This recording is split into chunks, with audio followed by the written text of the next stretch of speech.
Kombëtarët rajonale të Gjirokastrës po funksionojnë prej 6 vitesh ku zhvillojnë rregullisht stërvitje në drejtimin e trajnerëve Neritan Novi e Lorenz Risti. Mes lojtarëve të aktivizuar në 2 ekipet U12 dhe U13 është edhe Dejan Muçobega, i cili ndryshe nga bashkëmoshatarët e vet është pjesë e kombëtares së Shqipërisë. Kam 6 vjet që luaj futboll dhe kam nisur kur kam qenë i vogël duke parë episode në televizor të futbollit, edhe më ka pëlqyer loja e quajtur futboll. Kam pasur dëshirë që të futem. Ishte një ekip i quajtur në Gjirokastër Luftëtari, aty kam bërë shumë stërvitje me trajnera të ndryshëm, sot jam këtu ku jam. Kanë shkuar ndeshjet që keni bërë?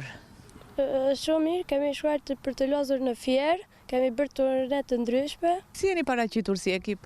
Jemi paraqitur shumë mirë, edhe kemi fituar edhe kemi humbur. Gjithashtu edhe pjesë kombëtares. Aty na kanë përzgjedhur te turnet në Fier, na kanë thirrur për në Tiranë dhe është një eksperiencë ndryshe. Aty na bëjnë stërvitje dhe disa ndeshje. Drejtori teknik Petraq Meçi thotë se janë disa lojtarë që spikasin në këto 2 ekipe. Janë disa lojtarë që përveç se janë thirrur te përfaqësuesja rajonale e Gjirokastrës, kanë spikatur me paraqitjet e tyre dhe janë thirrur edhe nga ekipi kombëtar shqiptar.